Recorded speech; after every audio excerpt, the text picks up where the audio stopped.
আগে জে.কে. শান্ত ভাইয়ের কথাগুলো মনোযোগ দিয়ে শুনুন, তারপর আমি এই বিষয় নিয়ে আমার কিছু কথা শেয়ার করছি।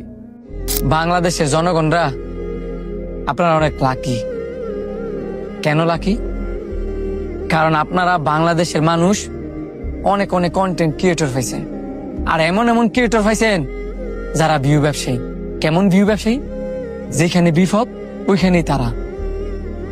ভিউ ব্যবসায়ী কিন্তু আমাদের কমেন্ট না, জনগণের কমেন্ট। অন্য অন্য দেশে দেখেন কত কত বিপদ আপদ হইলে অন্য দেশ অত বন্যা হয়, দেখছেন? বিপদ আপদ হইলে কোনো কন্টেন্ট ক্রিয়েটররা গিয়ে হেল্প করতে নিজের টাকা ব্যয় কইরা, এরকমটা হয়? হয় না। কিন্তু আমাদের দেশের কন্টেন্ট ক্রিয়েটররা তারা যতই খারাপ হোক নাকি লিখে দিন শেষে দেশের মানুষের পাশে দাঁড়াইতে শিখছি। আমি যতই খারাপ হই নাকি লিখা আমিও অন্যজনকে দেখিয়া পাশে দাঁড়ানো শিখছি। আপনারা পাশে দাঁড়ান। প্রত্যেকটা মানুষই ভালো, প্রত্যেকটা মানুষই খারাপ।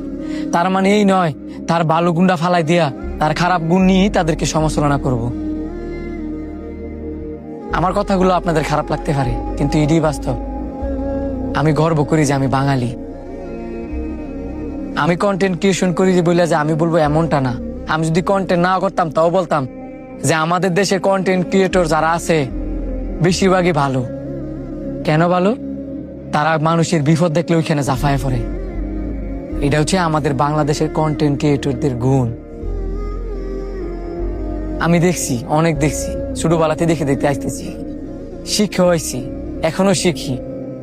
তো আপনারা বাসায় বসে আজে বাজে কমেন্ট না করিয়া সবাইকে এপ্রিসিয়েট করেন। কিছু কিছু মানুষ, সবাই না। সবাই যদি খারাপ হইতো বা সবাই যদি খারাপ চাইতো তাহলে মানুষের পাশে দাঁড়াইতো না। আমাদের দেশে জনগণ 100% অনেক ভালো। কেমনে ভালো আমি আপনাদেরকে বলি। কোথাও যদি কোনো সমস্যা হয়, যদি বলে যে প্রবাসী ভাইদেরকে যদি বলে যেখানে এত টাকা লাগবে ওইখানে এত টাকা পাঠান, মানে কেমনে টাকা পাঠাইবো তারা জানে না। তারা কিভাবে ইনকাম করে, কেমনে কষ্ট করে ইনকাম করে, ওই কষ্টের দিকেও তাকায় না। ঠিকই তারা সাথে সাথে ওই নাম্বারে টাকা পাঠায় দেয় বিশ্বাস কইরা। আমাদের জনগণরাও কিন্তু দেশে যারা আছে তারাও কিন্তু বিকাশে 10 টাকা থাকলে 10 টাকাও পাঠায়। এটাও আমাদের বাংলাদেশের জনগণের একটা গুণ। এই জন্য বলি যে আমি গর্ব করি যে আমি বাঙালি। কিছু বলার নাই। সবাই সবাইকে ভালোবাসতে শিখুন, তাহলে দেখবে পৃথিবী সুন্দর, দুনিয়া সুন্দর, মানুষ সুন্দর, আপনি সুন্দর, আমি সুন্দর। জে.কে. শান্ত ভাইয়ের কথাগুলো সত্যিই মন ছুঁয়ে গেছে। এমন সময়ে অসহায় মানুষের পাশে দাঁড়ানোই আসল মানবতা। আল্লাহ যেন বন্যার্ত সব মানুষকে হেফাজত করেন, আর যারা নিঃস্বার্থভাবে সাহায্য করছেন তাদের উত্তম প্রতিদান দান করেন। আমিন।